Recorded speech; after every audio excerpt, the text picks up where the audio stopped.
আসসালামু আলাইকুম, কেমন আছো সবাই? আশা করছি ভালো আছো। আল্লাহর রহমতে আমিও ভালো আছি, আলহামদুলিল্লাহ। চলো আজকে দুইটা টিপস দেখাই, মানে আমি কিভাবে কি এইগুলি করি সেটাই তোমরা লোকে শেয়ার করতেছি। তো এখানে দেখো মাছ কাটার পরে সাফ করার পরে যে দুর্গন্ধটা আয়ে সেটা সাবান ছাড়া কীভাবে আমি সুন্দর করে মানে দূর করি সেটাই আমি তোমরা লোক একটু শেয়ার করতেছি। তো এখানে দেখো মাছগুলি সাফ করে এক সাইডে রেখে দিছি। তো আটটা আমি সাদা পানি দিয়ে ধুইয়া লইছি, কোনো সাবান টাবান লাগাইছি না। তো এখানে আমি আদা চামচ কপি লইছি, এক সিলতা নেমুর রস লিতেছি, মিশাই একদম মিক্স করে তো একদম গোসা লইলাম 20 থেকে 25 সেকেন্ড পর্যন্ত। তো সুন্দর করে আমি এইভাবে লাগাতার গোসা সাফ করে লিতেছি। আর এটা এই কপি দেওয়ার লাগে এই দুর্গন্ধটা একদম যাইব, গাছটা গন্ধটা থাকতো না। আর এখানে একটা ছোট্ট একটা টিপস দিই, যে নেমুর সিল্কাটা যে রয়েছে এটা নখ একদম সুন্দর করে গোসা লইলে নখটা সাপ হয়ে যায়। জাগর বাড়ি তাইরন আছে তারাই এই সমস্যাটা গম পাওয়া যায়, কিরম নখ লেতেরাও।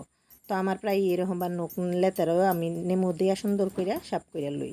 তো এই যে আমি 25 সেকেন্ড সময় আমি সুন্দর করে মানে গোসা সাফ করে লইয়া তোমার সামনে দেখাইতেছে কি সুন্দর হয়েছে আমার আর্টগুলি। আর নখটিও সুন্দর সাফ হয়ে পড়ছে।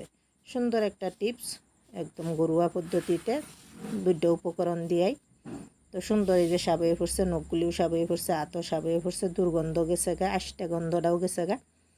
তো চলো এখন আরেকটা টিপস দেখাই। এই যে এখানে দেখো গ্যাসের বার্নার, তবে গ্যাসের বার্নারটি 2-3 দিন না ধুইলে মানে একদম লেতেরা হয়ে পড়ে, কাইলে হয়ে পড়ে। তো এর লেগে আমি আধা চামচ লইছি বিমবার লইছি, আর এক সিলতা নেমুর রস বেকানি দিয়া দিলাম। সুন্দর করে দিয়া হেরা এখানে একটু পানি দিয়ে আমি গুল্লা সুন্দর করে লইতেছি। অল্প পানি দিয়ে হেরে বার্নারগুলিরে আমি 1-1.5 মিনিট সময় ভিজায় রেখে দেম। যদি আমি এটা আধা ঘন্টা ভিজায় রাখতাম বা 15-20 মিনিট সময় ভিজায় রাখতাম আরও বেশি সুন্দর সাব হইব। তো আমার সময় নেই এতটুক, তো আমি 1-1.5 মিনিট সময় ভিজায় রাখছি, যতটুক সময় যে এই গ্যাসটা সাফ করার। তো যে গ্যাসটাও দেখো কত মানে লেতেরা হয়েছে, আমরা সবসময় রান্না বাড়া করি। তো এখানেও আমি কয়েক ফুটা বিমবার দিয়া দিছি, আর সেই নেমুর সিল্কাটা দিয়ে সুন্দর করে গোসা লইতেছি।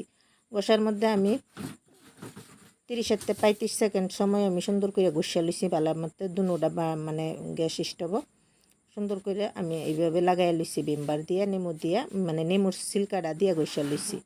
তার পুরা গ্যাসটার মধ্যে একদম সুন্দর করে এই নেমুরা দিয়ে গোসা লইতেছি, সুন্দর চকচকা সাব হয়ে পড়বো।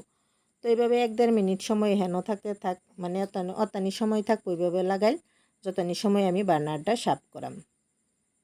তখন সুন্দর করে এইভাবে লাগাইয়া থুয়ে বার্নারটা সাফ করে লই। এই যে বার্নারটা দেখো সুন্দর করে ভিজা রয়েছে, সেই নেমুর সিল্কাটা দিয়াই আমি সুন্দর করে গুছিয়ে লইতেছি। কোনো আমি মাজনি দিয়া মাজছি না, নেমুর সিল্কা দিয়াই আমি এইভাবে গুছিয়ে লইতেছি। তো দেখো কত লেতেরা বাইরিতেছে। তো এইভাবে কত সময় আমি ঘষা দেওয়ার পরে দেখো কত সুন্দর হয়ে সাব হয়ে পড়ছে, আর কত লেতেরা পানি বাইরিছে।